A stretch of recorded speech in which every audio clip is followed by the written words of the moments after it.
everybody. Once again, we are having problems with Facebook. Give me just a minute here to add this silly thing back. I have no idea. Is it because they're selling your data? You know what? There's no telling why. Recommended. Okay, we can do landscape or portrait. Remove. I already said remove it from stream. Save changes. That should be still my favorite part of the show.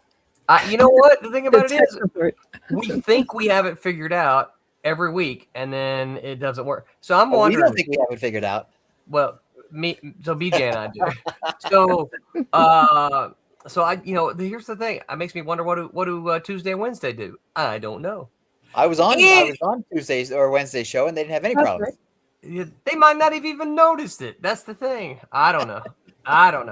All right. Today is February 22nd. Welcome to Silverline Silver Sunday. I'm your host. I'm Rolling Man, and I am joined by Mr. Two Independent himself, Mr. Tom Mason. Hi, everybody. Good to see you. Who looks like he's I've been banished to the attic. You've been banished to the attic. Okay. I'm like it's a VC Andrews story. He's too independent for his own good. That's right. That's right. I ran my mouth too much. And we're going counterclockwise here. We're also joined by Roberta Conroy, Colors, Cat and Mouse Vipers. Hi, Roberta, who's still floating out in space. You feeling spacey today? Yeah. And last but not least, Mr. Militant Gazette.substack.com himself, Mr. Mike W. Belcher, that man in the mask guy. Say hi, Mike. And I purposely did that for that longer intro so everybody can hear me. So everybody knows it's me. So I noticed that you added that, especially since you're probably going, why is Roland reading militant.gazette.substack.com? Now cover your other eye and read it. Yeah. That's right. So we have something new today. I would like someone out there in viewerland to give it a shot. Right up there is a QR code. That QR code is supposed to be going to the Silverline website. So if someone will give that a shot, I showed up and there was a new thing on the control panels that said QR code. I said, what's this? And so I filled it in, and there's a little duck on it, which is a StreamYard thing. And so let's see if it works. That's what I said. What you got, Tom? In your bank account. Yeah. Oh, look at this. Pops has already left us a hey yo. What's up, Pops? Hey, Pops. Thanks for joining us as always. Matt Likes Comics says hi, everybody. Hey, Matt. Good to see you here on this Sunday night. Oh, he says it works. There we go. Okay. Very cool. So that's good. That's something we'll start doing for our crowdfunders. That'd be very convenient. Matt, I hope the VC Andrews thing that I said. Yeah. Well, she was Flowers in the Attic, wasn't she? Yes, she was. Yeah, man, that was a popular book back when we were wild book. Yeah, high school. And they've published more VC Andrews books since she's been dead than they did when she was alive because they hired other writers to pretend to be VC Andrews. Oh, yeah, you just gotta love the system. Oh, look, there it is. Okay, it's there. I'm sharing it now. Just a second here. I'd love to see you at a magic show. What? There it is. There's not. Is it the Ace of Spades? Oh my God! Is the indie comic market oversaturated? ? Join us. Are you having a stroke? And find out. Oh, is Facebook working now? Facebook is working now. All right. So, hello, all of you on Facebook land. Thanks for joining us. So, Tommy is not here. Tommy is at Pensacon. We're hoping that we might get us a Tommy flyby tonight. He told me that if he could at all, he would give us a flyby. It might be from the car. Last night, he and Stephen Butler and Lily Butler and a couple other guys were all sitting around the lobby of a hotel doing a live draw. Yeah. And waving to people as they walk by. It was great. That's fun. Pretty awesome. Really fun. It was their live chaos, wasn't it? Yes, but it wasn't. It was like a special edition because it was Saturday night or Friday night instead of Tuesday night. Yeah. David S. Gutierrez says it's working. Thank you, David. And always good to see you here. Hopefully, David's going to bring some good facts for us too. Anybody else got any news? I got a little bit of news, and I got it because Tom shared some news with us in our group. Did you guys see that Boom is now offering returnability on their comic books? That's big. That's huge. Wow. Yeah. Because, this is something we've been talking about. We've talked about a couple times. I don't know how they're going to afford to do that. No, it's a loss leader, I guess. It's sort of like, it's sort of like having bananas for 19 cents a pound. It's just even with a tremendous volume, you're not going to make a ton of money. No. Well, so the question is, are they going to lose money though? Well, I think yes. Are they going to depend? Or are they treating this a little like newsstand? Well, I don't know the actual details, so I don't either. Yeah. Returnability almost never works if you're expecting to make money. But if you write it off as this is a marketing expense and we're going to just eat it, then there's a chance that you can get more readers down the line. Yeah. But retailers tend to get excited and over order, and then publishers go, "This is great," and then you get a lot of returns because Well, and I can remember, and Tom, you probably in your encyclopedic brain probably remember this a whole lot better than me.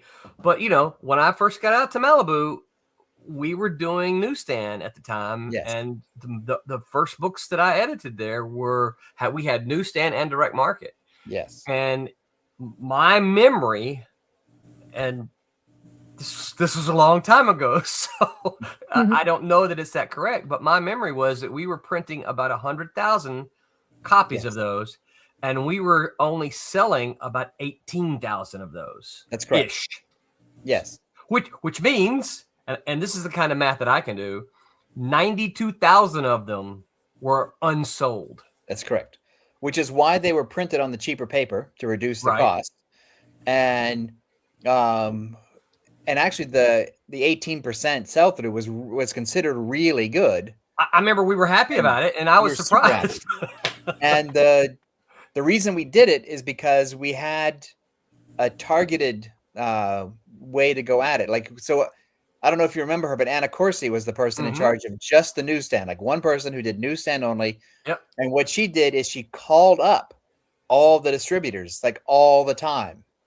And she made herself both a pest and also in a way like, okay, what can we do? What do you need from us to help you so that we don't get more books back? And so she sort of did the system different than what they were used to by being very hands-on and being very specific and targeting places where because you get a list of places that do well, and we targeted those specific places.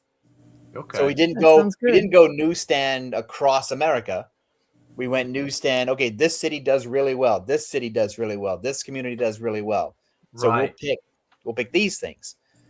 And so, but we couldn't have done that without Anna making that her full-time gig. Yeah. And so that's really how we did it. And I don't know if other people do it that way. Yeah. But Anna is very expressive and very like, I don't want to hear that. So let's, we're gonna do this. She was one of the first people in accounting that I ever talked to. I mean, back before I was on staff. Yeah, because she had an accounting background. So she had a background in numbers and finance. Yeah. And so that's, it wasn't just like, we got a comic book fan in the office. Let's put them in charge of the newsstand. It was like, no, we have a real numbers person. We have a numbers person who knows nothing. I mean, she doesn't know who Clark Kent is and doesn't know who Bruce Wayne is, but she knows how to add this stuff. And so that's what we needed. Yeah. And sadly, I don't remember any of the other newsstand numbers. I remember Protectors. And Star Trek was good. Okay. And also we didn't do a ton of books. Like we didn't do the whole line. We picked out, okay, we're going to do Airman #1. We're going to do Arrow #1, and we're going to do Star Trek Deep Space Nine #1 because Star Trek had the new TV show.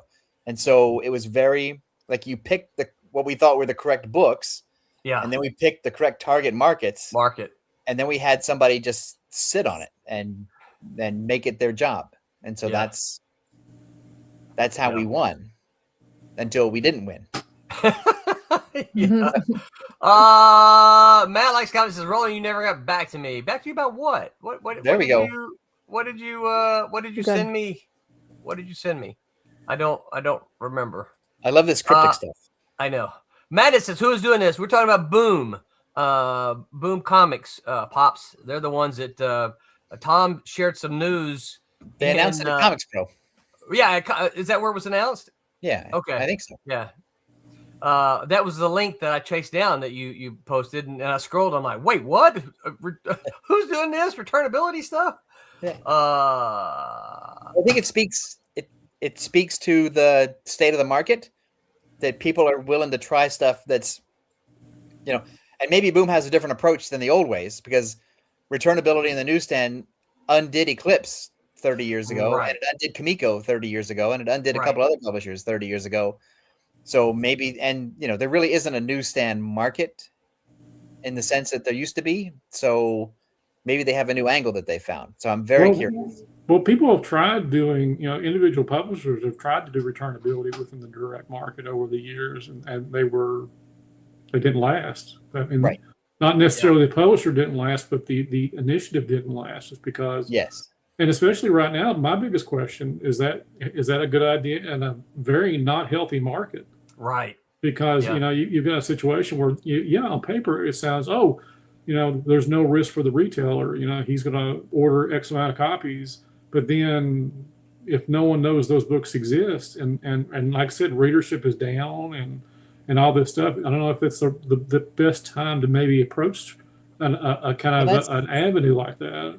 That's a very valid point, because if you take a book that's unknown and you make it returnable, how do you let people know it's going to be in the store? Right. Yeah. Because the retailer can order a lot, but how do you get the audience to show up? So you really got to market the crap out of it. Yeah. And even then, how do you market that to people now? Yeah. Because really, I mean, as we're talking tonight, the indie market or just comics just in general, they don't have a creator problem. They don't have a publishing problem. They have a distribution problem and a reader problem. Yes. Those are the two areas that the problem is, getting the books out to readers and actually find those readers that are going to be interested in said books. Because I think we've all seen a lot of great books that don't have an audience. Right. And that's because the audience really can't find them. No. Right. I mean, that's something that the big publishers kind of gave up on, because quite honestly, if they actually took those, Marvel actually used those Marvel movies as a way of getting comics in the hands of those people who enjoyed it, but they just fostered the idea, you don't need to read the comics, just enjoy the movies. Right. So, I mean, there's really not been an initiative to, bring people into the market, because quite honestly, I don't know if there can be. I mean, when you think about like manga, I've never seen commercials for manga, but yet it's popular. And how did that happen? Well, content finds people. I think it's word of mouth, period. Word of mouth is word of mouth helps, but that's the problem with comics, with American comics. We don't have an avenue really. We've all, the publishers deal with just the distributor to get the word out. They're lazy, Also, manga has a distinct advantage in that a lot of the manga also has an anime companion. Yeah. And so if you like watching One Piece, the animated show, you can go out and buy the One Piece manga, and it is identical. Like, it follows. There's only one Piece manga.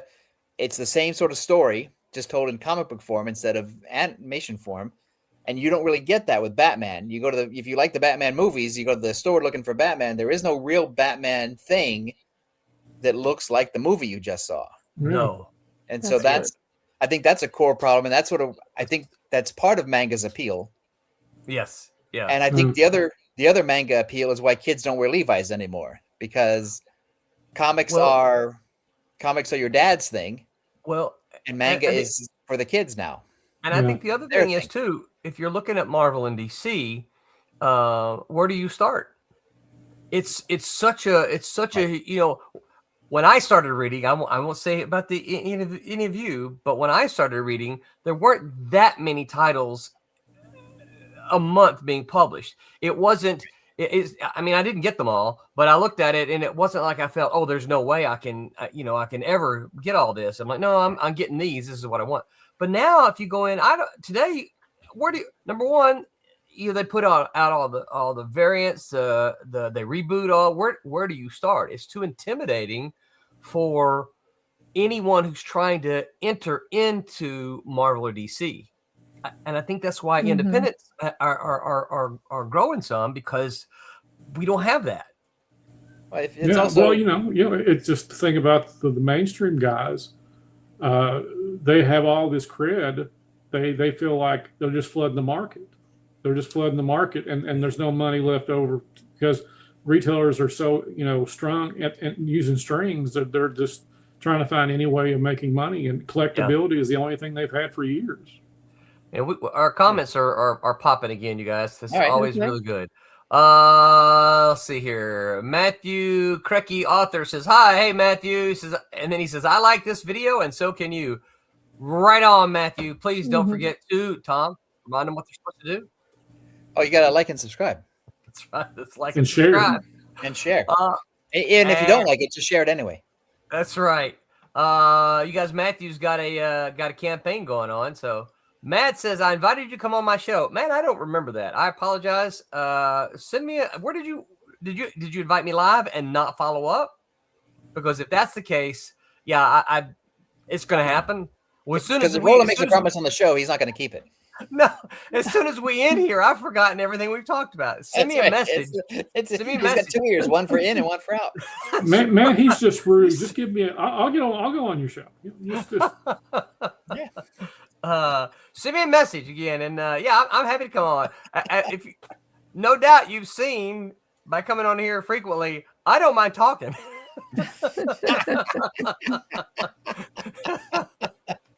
Matthew says, "Can I get a 30-second follower?" Somebody follow Matthew. Make number 32. Matt says you were waiting for news on a Kickstarter. You don't remember that one. David S. Gooder says, "What are Boom's books lost?" Oh, this one's directed at Tom here. "Are they treating their books as just R&D for projects? What are the positive aspects for a company to go returnable?" I think we covered some of those, but what do you think they're loss leading, Tom? Well, yeah, because Boom is no longer Ross Ritchie. He sold it out. No. And so, and Boom is basically owned by Disney now, same as Marvel. Yeah, so because Boom used to be partly owned by Fox, and then Disney bought Fox, and then Boom came over with it. And so, I can't say that they're used as an actual loss leader, and I can't say that they're used as just an IP farm, but when the books were under Ross, Ross had a really good track record for getting stuff optioned and made and getting attention paid. And that's what he was trying to do. And he was doing well at it. But I don't think, he didn't start out because of that, but he had a lot of books that did that and did really well, but they were always geared towards comic book first. Oh, if that's for me, I'm not here. And so didn't Boom get bought by Penguin? I thought Penguin buy Boom from Ross? Because I was trying to remember Penguin bought somebody. Yeah. And that was a big stink about them owning, basically their own business, their own publisher business. That's right. So I think.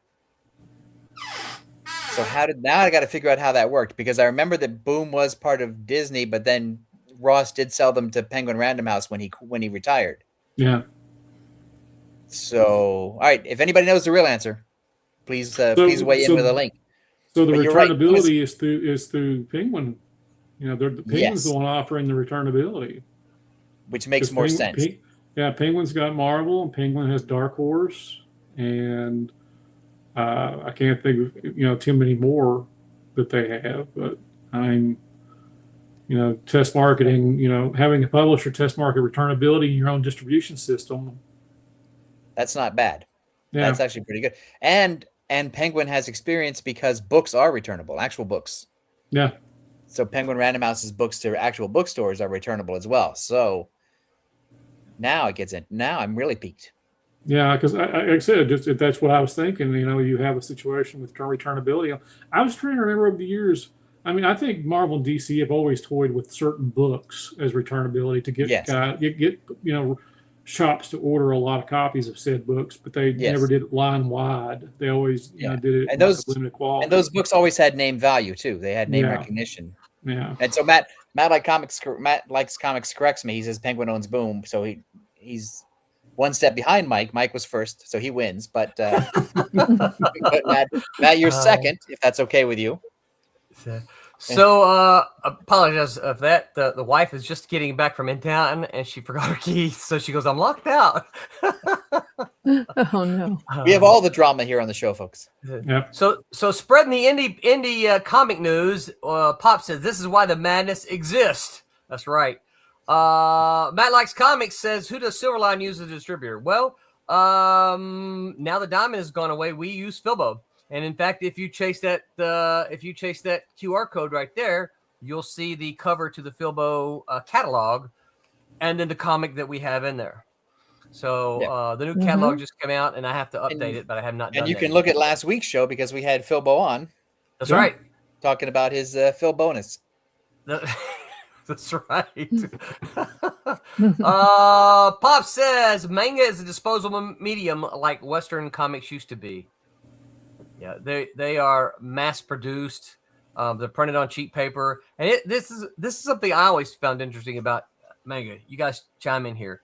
So when I first got into independent comics, when I first started doing black and white comics, one of the comments that I used to get from potential buyers a lot when I would go to shows is like, "Oh, it's in black and white. I like color comics," and I'm like, "But why?" And then what? Not even a decade later, or about a decade later, manga's selling. These same people are buying manga. They're all in black and white. Mm-hmm. Yeah, but I think it's different rules. Different. Yeah, because it's a different size. It's the book format, and it's based on the TV show stuff and the animation stuff. And so I think it's and also the manga is like some of the animation's based on the manga, isn't it? Yes, isn't true. It? Yeah. But also the manga industry is more like, oh, this is it, take it or leave it. Like we're not gonna. It's like they started out as color and now they're black and white, or that they're black and white and they long to get to color. It's like, no, this is it. This is what we are. We're square bound. We're black and white. You like it or you don't. Right. And comics are like, well, the big publishers are color, but some of the smaller publishers are black and white, and it's just like, because we can't afford it. Right? Yeah. Yeah, it's not a money thing. It used to be back in the day that comics were black and white because the publisher was too small for color. Yeah. Because color was super expensive. Yep. And now color is not as expensive. I remember first looking back pre me at Malibu, and I remember you had $100 a plate, so you had to get the cyan, magenta, yellow, and black plates. That was just that was before you even printed anything. Yes. Right? You had to pay for the plates, and I can't remember. There was a setup fee too. It wasn't astronomical. But you were out of money before you'd even printed a comic. Right. And so if you printed a black and white book, you had the one plate. You just had $100 as compared to $400. And then also the color printing was more. So yeah, it was because you needed better paper. Yep. Matt Likes Comics says, I was at a convention not too long ago, and the young people were buying books. It's just they aren't interested in more independent titles. See, Matt, this is where I'm going to have to disagree with you a little bit. I don't know what you mean by young people, but I teach college age, which for my group averages anywhere from about 18 to 30, right? Skews heavily on the younger side of that. But I find in my class that, and it's a comic class, that they're not interested in Marvel and DC. They are interested in independent books because they've never heard of them before. They are not interested in Marvel and DC because they're like, well, I've seen the movies, and either they like them or they didn't really like them. I will occasionally find someone who's like, oh yeah, I'm a hardcore Flash fan, right? Because I like the TV show. Well, have you read any of the comics? I read one. Hardcore. Okay. Huh? Yeah, right. I know, hardcore. I never miss an episode. I got a guy in my class this month who has Green Lantern tattooed on his leg, and I'm like, "Are you a big fan of the comics?" He goes, "I like the animation more," and I'm like, "Right, okay." But that's the thing too, and I think that's part of why. So you got Matt's quote wrong. Matt said that people are more interested in independent comics. Oh, all right, Matt. So, sorry about that. I'll put it back up there. It's just they are interested in more independent titles. You are 100% correct. Now, basically, you and I agree. That's right. Stop arguing with him, bro. You've won. But I think independent for younger people are like they want to find their own thing, and sometimes their own thing is an independent comic, and they don't want to find Batman because Batman's already been found, and they don't want to find Superman because Superman's already been found. And the Superman is better in the movie, I think, than now in the comics. And I think if you're a kid, it's like, well, I want the new stuff. I want to see what other people are doing. Other people maybe like me. Well, and the thing about it is, it's like all of us, don't we too? And we've been reading for a long time. Don't we still like to find the new stuff? I do. Yeah, I do too. I mean, that's the fun of it, I think. Yeah, I love to find it because to me, it's like. I know nobody pays any attention to this because it's comics, but I pay attention to sports. And I watch college football because I want to see when that player goes to the NFL. It's like I saw that guy in college. Yep. I discovered that guy. And so I see Hyper is here today. So so I get to say I watched the Arkansas Razorbacks play baseball today. I watched the whole game, right? And that's what I like about independent comics is you find somebody and you think this kid or this 20-year-old or this 15-year-old or this 18-year-old, I think this is going to go someplace. I want to see them because that's how I discovered Jeff Smith's Bone. That's how I discovered Dave Latham's Stray Bullets. That's how I discovered Cerebus. That's how I discovered everything. Looking outside the mainstream to find some weird little thing that I couldn't get from another publisher. Right. Yeah. And that's why I like, again, hi, Mike. That's why I like Man in the Mask, because there isn't anybody making a comic book like Man in the Mask. Nobody's doing it. That's Mike. It's Mike's personality, it's Mike's art, and it's a really great story. And you don't get that. I mean, you get great stories everywhere else, but you don't get Mike's story from any place but Mike. And that's why I like indie books. Well, and as Roberta said earlier, it's word of mouth, because and we've talked about it on the show before. When you found Bone. Yes. You found me and said, you got to go get this. You got to, you held it up, said, you got to go get this. And I dragged you to his table. Because Wayne Markley from Capital City Distribution had done the exact same thing to me like 5 minutes earlier. Oh, we missed Capital City. And so, let's see good here. times. Man, all right, Hyper. Hyper's got all kind of comments here. Let's see. We're gonna do a Hyper roll right here. Right. Hyper's providing a lot of links for us for Twitter. Thank you, Hyper. Then he says that's the Twitter profiles rolling a mic. Then he says the bat phone. And then he says the wife said to tell Roland hi. I wonder if that's her on the phone. It was not her on the phone. And then of course he tried to get you guys to get on a new topic. Why doesn't the comic industry recognize Sergeant Rock as his greatest creation as it should be? I'll tell you why. Why? Because there's not a champion in the DC creator pool that is willing to put a proposal forward that DC will want to publish. Oh, that's a shame, isn't it? And so it's got to come down. I mean, I don't know that for a fact, but I know that that's how you get something done. If you have a high-profile creator and they say, I want to do, Sergeant Rock, then yes, they'll do. Like if James Gunn says I want to do a Sergeant Rock movie, then suddenly DC it's happening, and DC will be doing a Sergeant Rock comic book. Yep. Yep. Because somebody is championing the Rock. He's already pushing me at HeroesCon. Hyper says, going to HeroesCon in June, make plans to see Roland, bring him a stack to sign. Yeah, bring me a stack. They haven't announced me yet, but yeah, I am going. So why haven't they announced you, Roland? Are they keeping you in suspense? No, it's probably because I didn't fill out all the paperwork correctly the first time. Because you've only done it before? I've only done it dozens of times before, right? How hard is the paperwork, Roland? That can't be too much. It It's wasn't not hard taxes. at all. I left off a cell phone number. Is what I did. Yeah, force a habit. Yeah.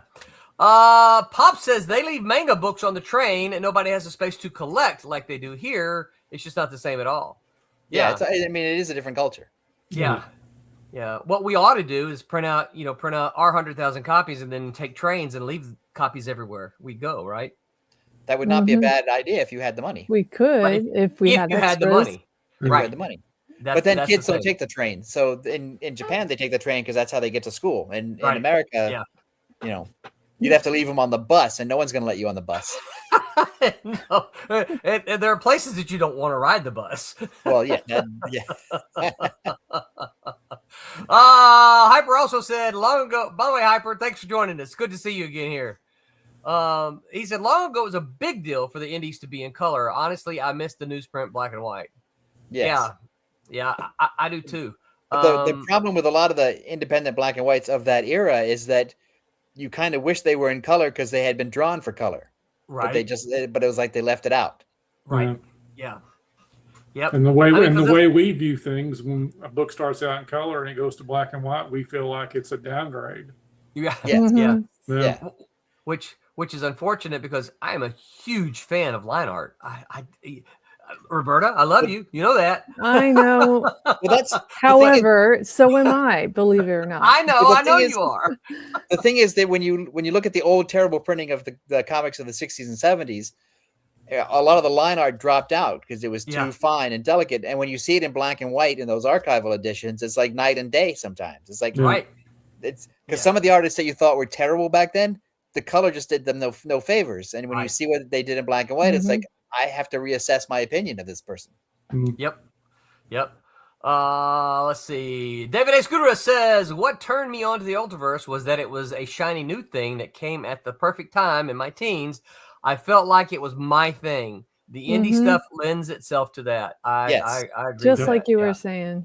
Yep. Because I think kids always have to find their own thing. They don't want to find their parents' thing. They don't want to find the old thing. They don't want to find... when we were kids, we weren't looking for old 78 records. Nope.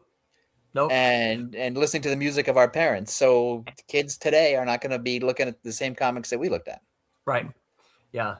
And I think for me personally, I think that's one of the reasons I gravitated toward Marvel is because I already knew Batman and Superman, and they felt like they were they'd been around for a long time, and they felt like they were the old comics. Right. All this Spider-Man and Captain America, I didn't know who these characters were that felt new to me. Well, I challenge anyone, go back and look, pick a month from the 60s and find the DC comic book that came out that same month and a Marvel comic book that came out that same month. They are two completely different approaches to comic books. Mm-hmm. And one, I think the DC approach is kind of dull and stiff, and the Marvel approach is like right in your face. I agree. And if you were a kid of a certain age, you would gravitate towards the Marvel stuff. Yep. Unless 100%. You wanted to be a librarian when you grew up. Matt Likes Comics said, I love Flaming Carrot. Yeah. Another weird, quirky thing that Marvel and DC would never do. Nope. Yep. Marcus Buckland. Hey, Marcus. Thanks for hanging out with us tonight. We're talking about indie comics. He says, I like finding new stuff, but with the market, especially with Kickstarter being flooded and the cost for physical rewards being so high, I find myself overwhelmed and priced out, hoping there's a digital option. Yeah, and I think that's, I think we do see a lot of digital options. I can't think of any crowdfunders these days that don't offer digital options. Yeah. Mm-hmm. As a way to lower the cost so that others can participate. Yeah, and I'm in a group that was pushing a campaign for a new creator this past week, and I went and looked at it because I'm like, oh, cool, let's go look at it. And it was a floppy, right? 22, 24 pages, something like that. $25. And I just said, yeah, sorry, I'm out. I want to support it, but at $25, I could probably buy, at least one graphic novel, maybe two for that.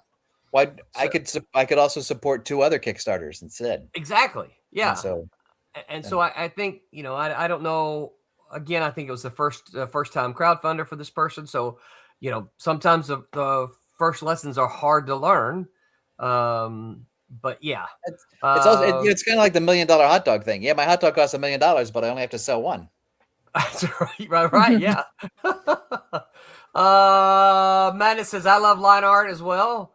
Matt likes comics. Oh, says war comics are dead. And hey, you guys just talked about war comics a couple weeks ago.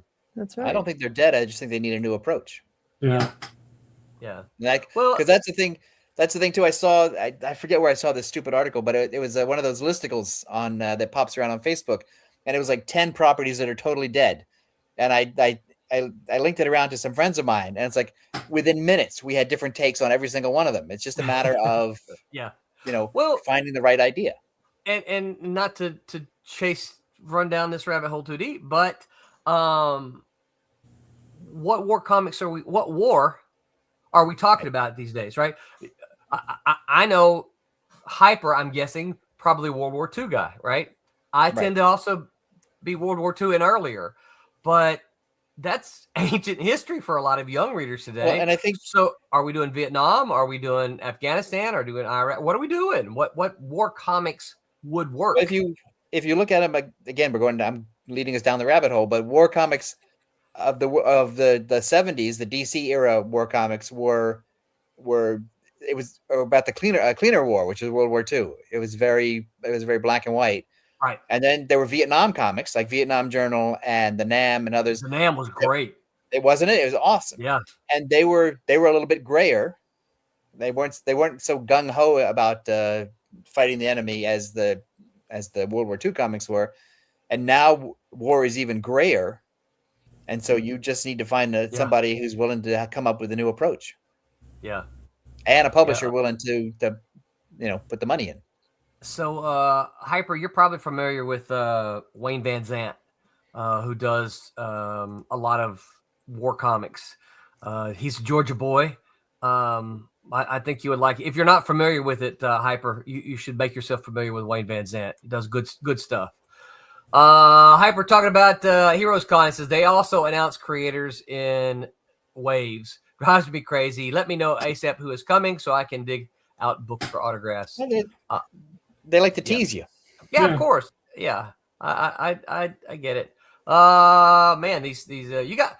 I can't keep up the comments. Keep them coming, you guys. This is great. I'll shut up now. You can read the comments. No. Let's see. Then he says, I understand last minute additions, but many are seemingly just to keep folks checking the site. I mean, it's clickbait, right? Yeah. Well, they have to, it's February. The show's not till June. They got to keep the thing in people's minds. Yeah. Pop says he has some of those old 78 records. Elvis Presley. That's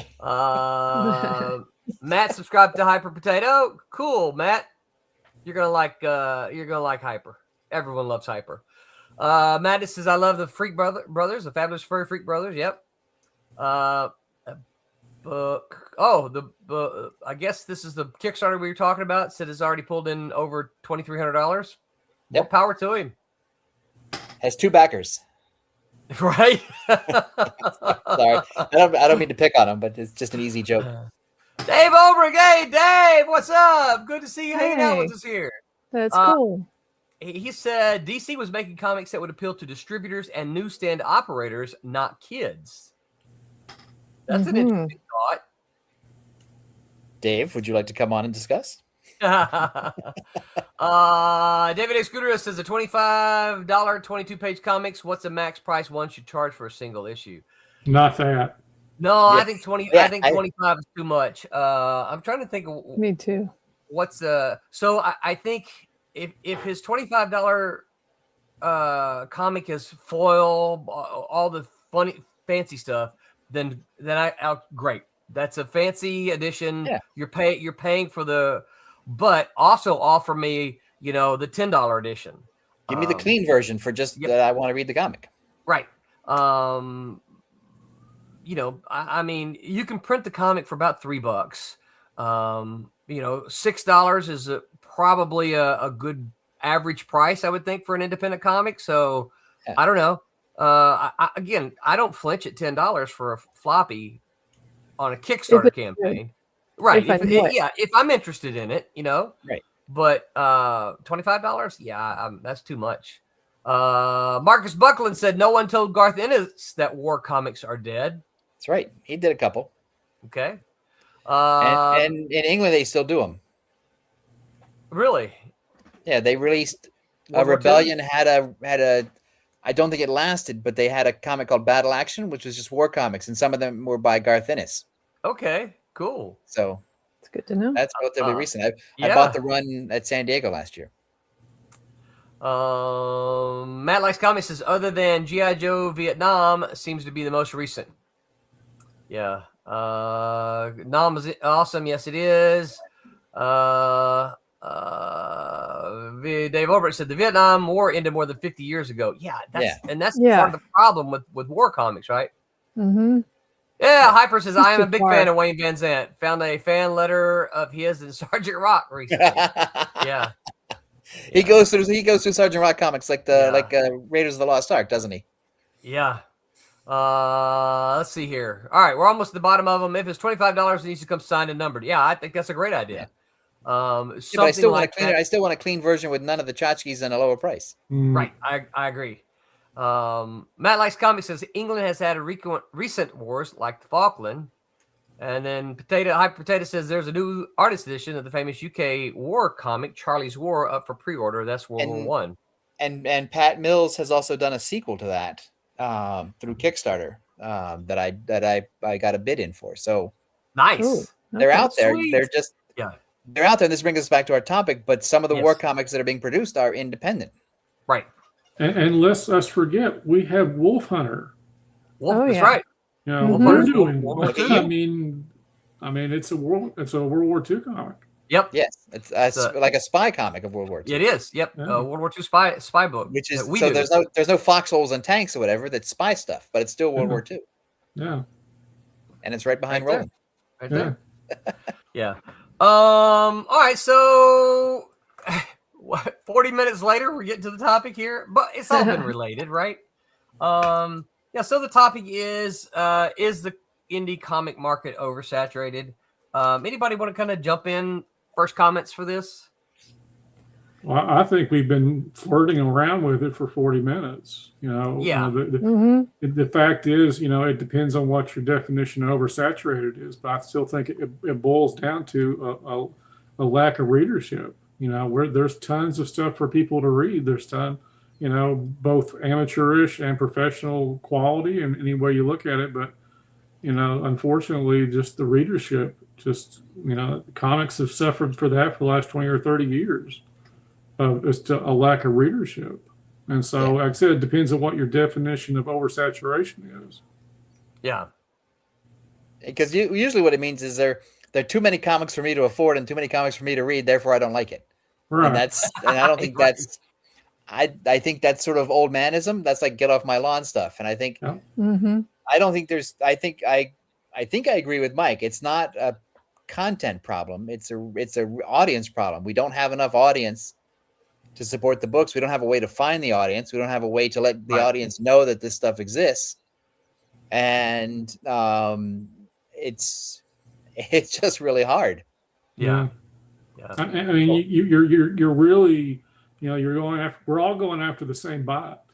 That's the thing about it. We're, when you're thinking about the Marvel and DC readership, if someone is picking up a Silverline book, more than likely they're picking up Marvel and DC books too, and they're casting off a Marvel DC book to buy an independent book. Right. And the same way with Man the Mask. I'm getting whatever someone's not buying at the big two. I mean, it's just I'm not getting a new reader. I'm getting a guy who's read comics for years, decades. Yeah. It's hard to not get what it's not a new person. It's just a person who's interested in comics already, and then they're coming, looking what they can find. Right. And you can lower. I mean, if you have some kind of magic Thanos snap where you can cut the number of books in half, it doesn't mean sales are not going to go up. No. It just means that money's going to leave that market. Yeah. Right. Because if I'm buying 6 Marvel titles and those 6 Marvel titles just stop being published, I might not buy any more comics. Mm-hmm. I might go on to something else. And so that's, I don't think, I still don't think it's an oversaturation problem. Yeah. So, and it's unfortunate with that. I mean, that's the thing about it. There is a lot of quality out here. It's not, there's really, I mean, there's stuff that we have all seen it, the stuff that shouldn't be published, because not ready for prime time. Right. Yeah. But it's not necessarily that. It's just the fact is, again, the comics have been in defensive position for so long, they don't know how to be offensive. Yeah. They don't know how to, rein in and cultivate. We're all doing it individually. We're like little tribes. We're all trying to do our own little thing. And that's the thing about it is we can only generate so much because we're all, like I said, we're segmented. And sometimes we're our own worst enemies. Right. Yeah. And the folks that are making what I'll just call the terrible comics in terms of amateur work, they're not stealing market share from anybody else because those comics aren't really succeeding. They're just being published. And so they're not a problem either. No. And the people that are buying them, are grandmas and grandpas and aunts and uncles and cousins and friends. Right. If anyone else buys them, they're going to get it and go, oh, well, I'm glad I was able to support, this effort, but I'm not buying the next one. Right. And at some point, the market will wear that out. Right. And they'll give up because they're not successful. And just because grandma said their comic was good doesn't mean it's going to make any money. And so out they go. The market solves itself. Yeah. Here's a good one. Dash Hooper, hey Dash, thanks for hanging out with us. Says define oversaturated. I think. Well, it means I'm old and I can't keep track anymore. Yeah, I think Tom talked a little bit about it just a minute ago. Is that you feel like there's too many and you can't keep up, so you just stop buying. Right. Yeah. I'm overwhelmed. It's like there's too many TV shows to watch, so I'm gonna give up on. I'm not even gonna try to watch everything. And there's too many. And there's too many everything. Let me ask you a question. At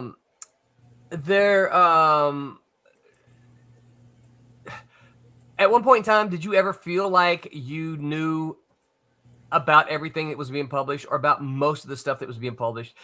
I'm not saying did you read everything, but I'm saying was there at one point in time when you kind of felt like, I kind of know Kamiko and I kind of know about them and what they're doing.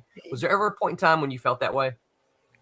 Yeah, but the industry was doing, 300 books a month instead of, 1,200. Yeah. And so there were publications that could keep you informed that came out slowly, not like every minute. And so you had a chance to sort of digest information. So, but things have just accelerated. And you can't put that genie back in the bottle. No, you can't. So we're not going back to that system. So we got to deal with what we got. No. Yeah. I guess the problem is you're starting to see the problems that people have in finding something as being bigger than they used to be. You know, because finding things used to be easy. You picked your favorites. You kind of got in a rhythm with it. Yeah. And now it, as Tom was saying, it's too often. So you find yourself like a little discouraged to try to keep up with all the things you like anymore. And also the way the direct market works now is retailers base their orders on their own in-store pre-orders. So they order what will sell, what they already have an order for in the store. They don't order for discovery because they can't afford to. And so they're not going to take a chance on 150 more independent titles and hope that they sell. And that leads to a lack of discovery on, the part of the customer. And the situation also with crowdfunding. I mean, the market is split in so many different categories now. Yes. You have a category of crowdfunding, and the crowdfunding doesn't always translate into something that can go into the direct market. No. Because unfortunately, I mean, the crowdfunding is a very short-term, kind of situation. I mean, it depends on what you're actually trying to do with it. Yeah. Because if you're just using crowdfunding to make the comic or actually pay for making the comic and then try to put it into the direct market, you've got a situation like Steve Scott mentioned a few months ago when we had him on there.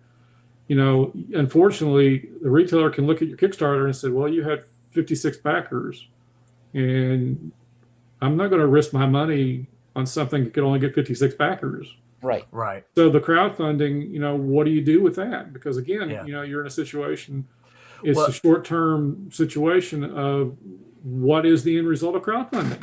It's a very niche market, really. And a lot of people in crowdfunding don't want to talk about that, but it's a very niche market is what it is. Yes. It's like making weird independent films. Yep. Yeah. Mm-hmm. Or shorts. Like if you want to make a short 15-minute film, that's what that is. That's what Kickstarter is now. Yeah. Dave Albert said, yes, I had a handle on all the titles about 1984. I believe that. I feel probably, if anyone, Dave probably still had a handle on them into the 90s. But you can surprise him. Here. I can try.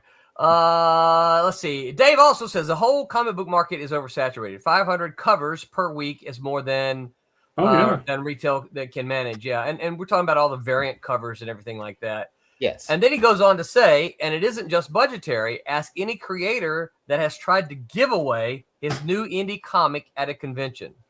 Yes. Mm-hmm. Yeah.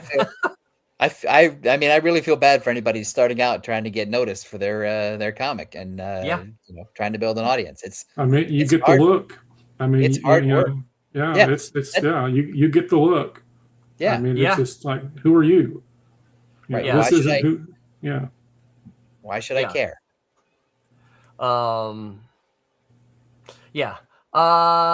David A. Scooter says it's not hard to find the good stuff. It's hard to decide and pick. It's like the menu at Cheesecake Factory. That's right, and that's why you don't go to Cheesecake Factory. That's a really great analogy. That's why you go to In-N-Out Burger, because there's only 6 things.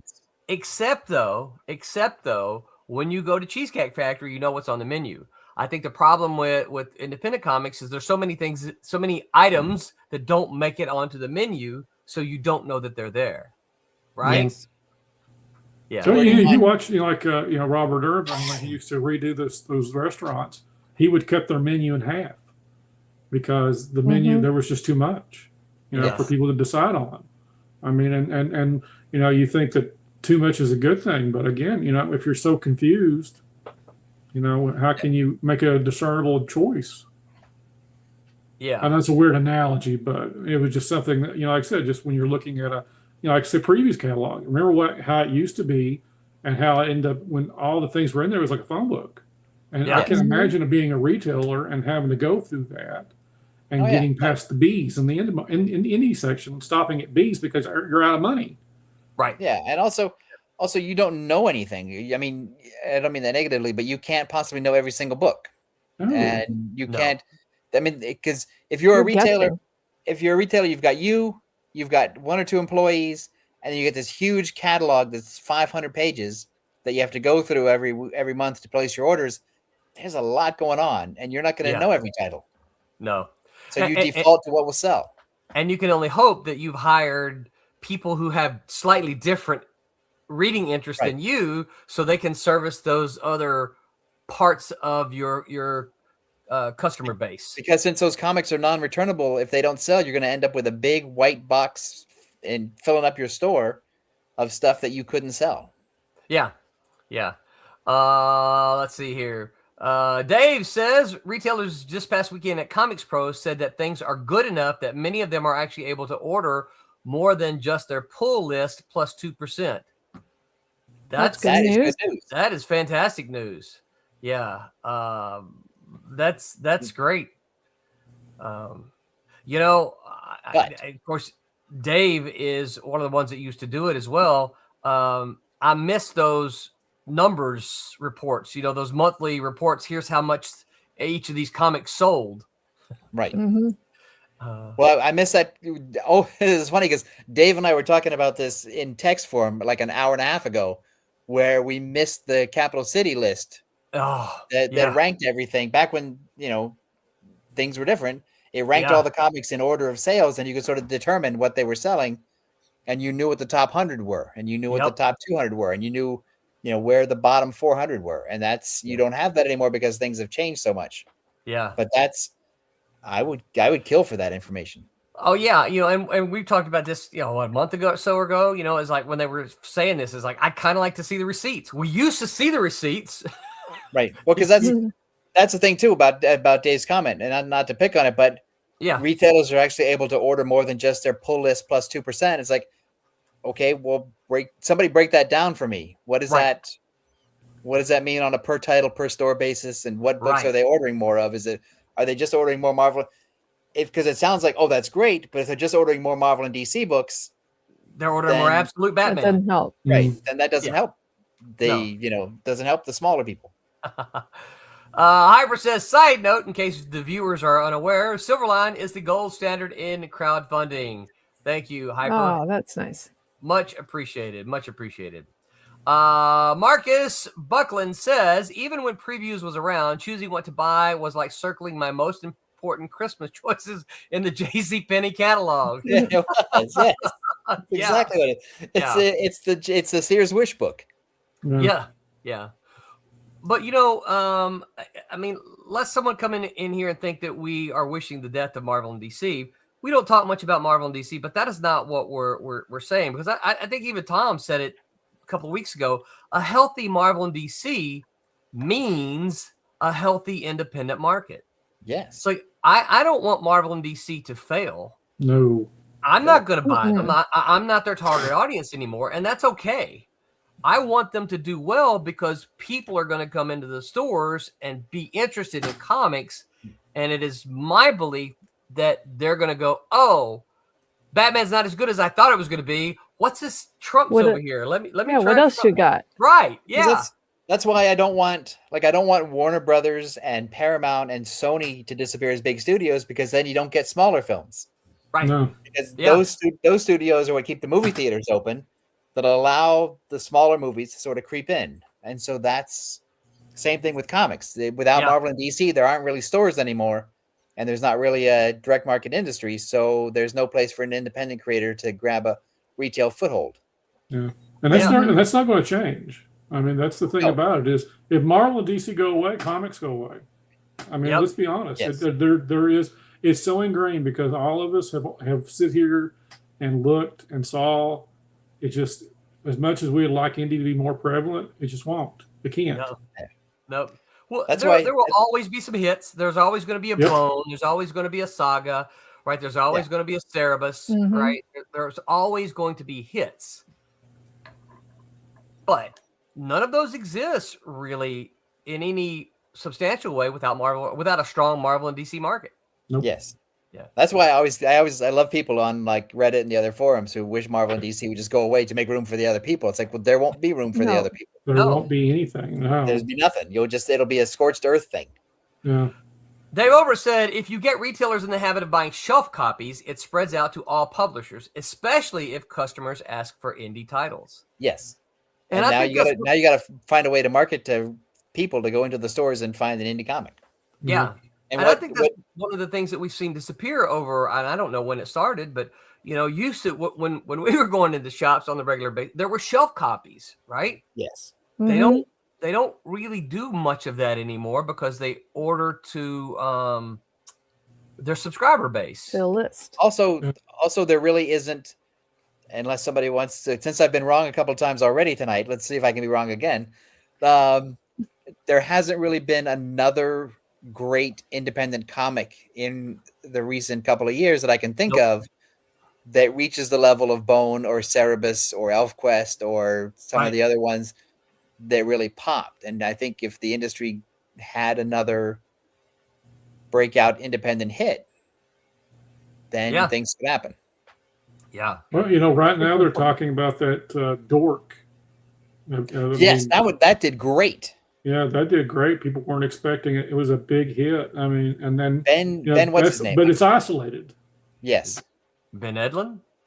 No. It's D hyphen. Bean. Yes. That guy's great. That D hyphen orc. Yeah, D apostrophe ORC. The orc. Okay. It looks fantastic. Yeah. and cartoony. You know, it's Yes. not Neil Adams realism, and here it is. It's No, it's like a guy who was influenced by Scotty Young. yeah. Okay, yeah. Brett Beans Diork Okay. says There we go. David A. Drez, yeah. Agent Cub, what's up, Agent Cub? Thanks for hanging out with us tonight. He says, with Diamond closing, the Indy market got a lot less saturated. Well, Yeah. so what happened to all?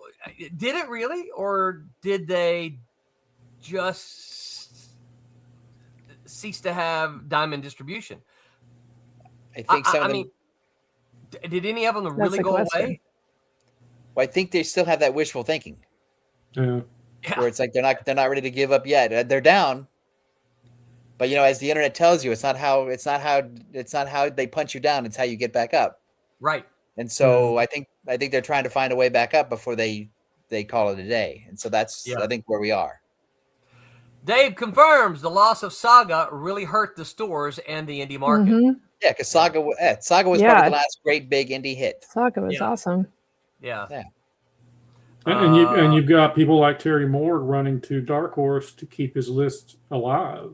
Yes, to keep his backlist up so that he can.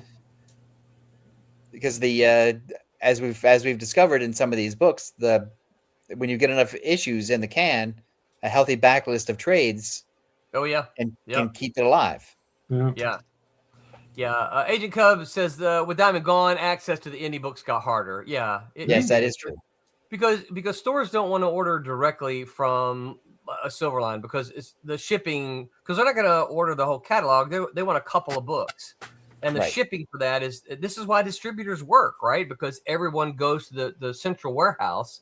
And then the store says, I want one of those, one of those, one of those, one of those, one of those, right? And then they get a big box, and the shipping is a lot easier for them. Yeah, because I'm not going to buy soup from a guy that shows up at my door. I'm going to go to the store that has all the soup. Right. Mm-hmm. Yeah. Marcus Buckland says The Crow is the last thing I can remember, or Scott Pilgrim. Yeah. Mm-hmm. Yeah, but then Scott Pilgrim sort of failed to keep up. Yeah. Yeah. Like, I mean, it told its story and it ended, and so it's not part of the conversation anymore. No. Yeah. Yeah. Well, isn't that what a lot of manga does? They tell the story and then it ends, and I don't know. One Piece is up to like episode 1,000. So is it really? Yeah. Yeah, but I think, and of course, I'm not manga versed. Someone in the chat can help me out here, but I think a lot of the manga, that's what it is. They tell and it can go over multiple volumes, but it tells a story and it ends. But then the creator goes on and does another run, a different thing. Yeah. Yeah. Marcus Buckland said Bendis did the same thing with Dark Horse, Dan Brereton as well. Yes, Yeah. they put their backlist with Dark Horse. Yeah. Yeah, because Dark Horse is really good at keeping the backlist alive. Yeah. Well, And they're a steady publisher, as steady as a publisher can be right now. Right. Yep. And they pay and they print well and they keep stuff in print, which it's that's important. That's the important thing. Yeah. All right, Roland, what else you got? Well, Mad Likes Comics throws this interesting comment in here. He goes, without magic cards, there aren't any stores anymore. What do you guys think about that? That's something too. I mean, the community aspect of a comic shop nowadays isn't really a lot about comics. It's about their Friday, Saturday night games. Yeah, people are gaming. It works. Here's the thing about that, though, is that with kids, like when we were kids, used to congregate in places. We would congregate in malls and arcades and places where kids would go. And we got closed out of those places where the store owners were like, no, get them out of the mall, get them out of the arcade. They're a bad element or whatever. And then, arcades went away and, malls died. And so kids don't have anywhere to go for that sense of community. And so the Magic cards and the Pokemon cards in the back of a retail store is sort of a great place for a community of kids to hang out on weekends and after school. Because I was in where I am now, there's a comic shop next to my gym, and I go there and it's half comics in the front and gaming tables in the back. And I walked in there today, Sunday, and the back room of card players, they're packed. It's like 50 people in there. Mm-hmm. And that's you would be a fool to turn that money away. Right. Because that's like saying I'm gonna be a fast food place, but I'm only gonna sell soda. Right. Well, and I know what one of the my local shops here, they have a quarter of the store in the very back with tables set up for their gaming, and these people probably don't buy very many comic books, but they do buy the games, the gaming accessory, they buy snacks, they buy drinks when they come in there to play. They buy the stuff that goes with it, and I'm sure they buy. I don't ever look at cards, so I don't know, but I'm sure they buy all their cards there. And the card equipment, or many of them, the binders and the storage. I'm sure they do. Yep. Sleeves. Yeah. And so I think that's part of a good business plan. Because when I went to, because 40 years ago when Golden Apple was on Melrose in Hollywood, he put books and basically eye-catching pop culture stuff in the window to catch people walking by, because comic book fans already knew that was a place for comics. Right. He was in a touristy area and he wanted tourists to come in, so he put up books and stuff and figures in the window to entice other people to come in. Different people, new people. So he had two audiences. He had a comic book audience that was I'm going to show up no matter what's in the window, and then the tourists who come by are like, hey, this has a giant inflatable Betty Boop doll or whatever. Let's go look in there. And then they find, oh, he's got comics too. I didn't know they were still being published. Right. Yeah. And so that's true words. But I don't view that as a negative. I view that as a businessman or a business person who has to stay in business. Well, the whole I didn't know they were still being published. I heard that a lot. But when you think about it, because we don't have newsstand distribution anymore, which is where the average person saw comics all the time, they don't go. The only people that go into comic shops are the people who go there intentionally, right? Mm-hmm. You don't accidentally go to a comic shop. Right. You don't. It's like going to Bed Bath and Beyond. You don't accidentally go to Bed Bath and Beyond. You know what you want. Yeah. Now you might be surprised to go, oh, I didn't realize they had this here. Oh, look, I didn't realize they were still making towels. Yeah. So, let's see here. Dave Obrick says every indie creator needs to gather and nurture their fan emails. Prioritizing list maintenance is essential. Yes, that's He correct. says comic retailers must curate and celebrate their local fan community, giving them a place to easily gather and exchange info and grow. Yes. Yeah. Absolutely. I mean, you have to foster your community. I mean, every reader you've got is precious, and you can't let them go. I mean, that's one of the reasons I started the Substack. It allowed me to have a one place where people could gather who are interested in Man in the Mask. I knew that above Facebook, above Instagram. I mean, if you're subscribing to Millerton Gazette, you're interested in Man in the Mask. Yep. So I've got the information there. All I have to do is keep you happy what you're seeing with Man in the Mask to keep my subscribers happy. And you post on a regular basis too, which helps. You got a regular schedule with stuff coming, and you have new stuff coming all the time. And I think that's regular. Yeah. Regular. And the other thing is, happy. I mean, nowadays you have to go where the kids are, and the kids are online. Yeah. Right. And so the online, what used to be the newsstand for us in the 70s or whatever, is now online. That's where you find your new stuff. And so that's because when I see stuff online, because I'm old, I look at it and go, man, I can't wait for this to come out in a book. Right. Like our friend. Go ahead. Well, because the guy that Mike brought on the show, Dan, I can't pronounce his last name. Scotty. Yeah. Scotty.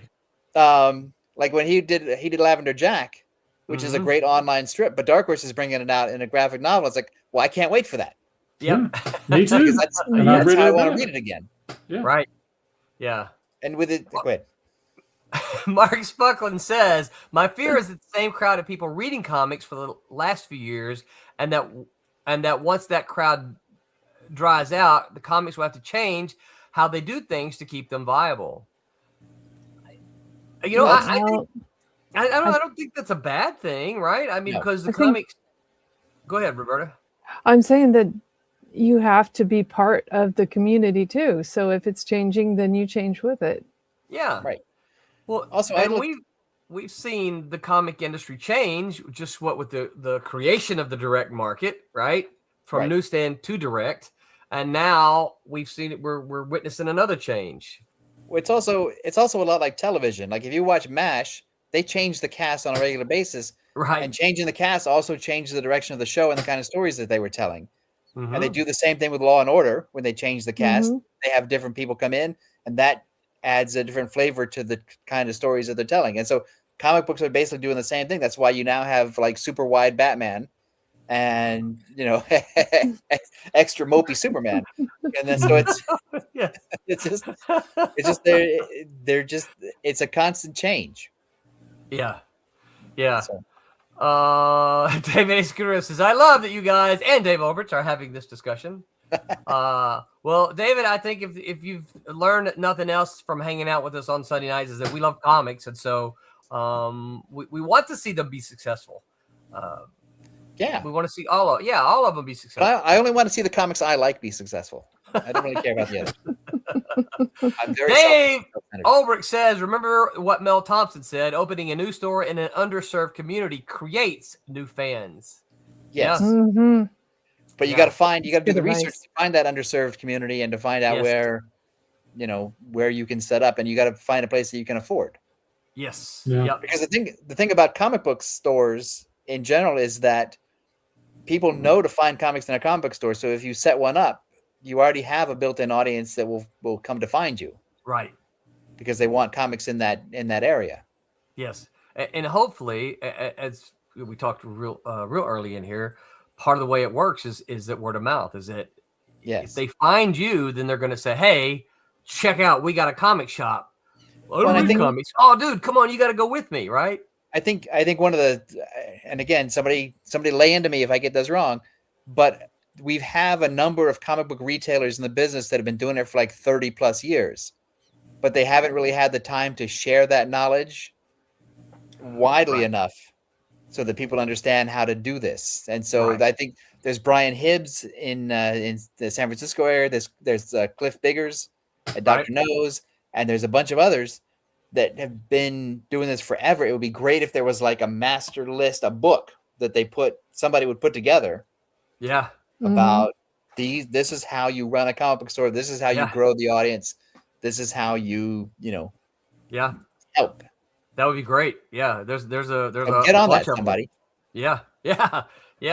Jose says, so we band together with Skynet and get rid of the internet and then sell books again. Yes, that'll happen. Something like that. That's my Netflix pitch. Yeah. Who's going to find John Connor? Right. Yeah. Yeah. What does he read, by the way? What does John Connor read? He reads historical fiction. No, he reads Terminator fan fiction. That's right. Yeah, fan fiction. Yeah. Dave Ober said the power of fans talking to fans at their conveniently located funny book store cannot be underestimated. I agree. Yes, I agree. It's like the way they found out who sold weed when they were at the arcade. Or the record shop. Or the record shop. You know, I don't know how many books I discovered sitting or standing in a comic shop, just having a conversation with people jazzed about what they're reading. Yeah. Yes. Or you see them flipping through something, and you're like, "Oh, what's that? What's that? What are you looking at?" Because I used to the couple of stores where I used to be a complete regular. Sometimes the owner of the store who'd be working the register would watch me come in, and he would go, "I got something for you." Yep. Mm-hmm. And it was not. They It was know not. you. Like, it was not like a general thing where he'd bought too much and was trying to unload it. It was like he knew what I wanted, Right. and he would point to me and say, "I think you'll like this." And that's the kind of shop that you want, right? Yes. You want a shop that has an idea, and you're going to try it out, and if they're right most of the time, then you're going to learn to really trust them. Yes. So that when they say, "I got something for you," you're going to go, "Show me, what is it?" There's a store when I'm in California called Arsenal Comics, run by a guy named Timmy Heeg, and both he and his manager, when I go in there, I ask them, "What should I be reading? What would I like?" and they'll say, well, these are the 3 things, or these are 4 things, and you should sample this. Yeah. Yeah. And that's rare, but that's what I want. Tom Mason equals Tom Connor. Listen, I'm working on my own Tom Mason fan fiction right now. Yeah. Mark says Chuck Rosansky. Yeah, Chuck Rosansky's the guy who runs Mile High Comics. Yes. Yeah. I mean, there's a nice handful of comic shop retailers who've been in business for a long time. Any of them can do that. The guy who runs Heroes Con. Shelton Drum. Been in it for a long time. Been in it for a long time, at least since the late 80s. I don't know exactly how long, but at least 30, 40 years. 80s. Joe Field, right? The guy who started Free Comic Book Day. That's why that Free Comic Book Day thing is so good too, because it does bring new people in, and it does move some comics from the back issue bin or whatever. Yeah. But you always hope that some of those people will come back. Stick around. Yeah. Stick around. Yeah. The problem is that some of the comics are impenetrable. Right. And so it's what Mike was saying earlier. Like, where do you start? Right. Yeah. Jose says, I love that about my local comic shop. He always asks what you like and will suggest a comic. Bring on the new readers. Yeah. Yeah. Marcus Buckland says, my local comic shop has a monthly book club with the book choice being discounted. I met a lot of new folks and great titles like that. I like that idea a lot. Yeah, That's a cool. Yeah. It's a cool idea. I like it too. I do. Matter of fact, I might even go so far as to suggest that to Philbo.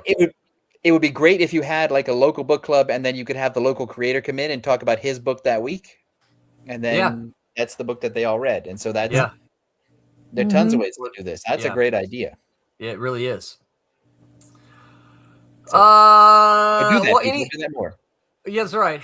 Well, I see as always, our clock has zoomed right along. Anything we left out? Anything you guys want to add?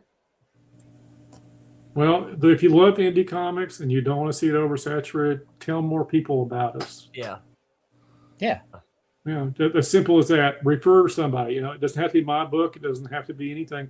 Just if there's an indie book you enjoy, tell somebody else. Don't keep it to yourself. Yes. Right. Yeah.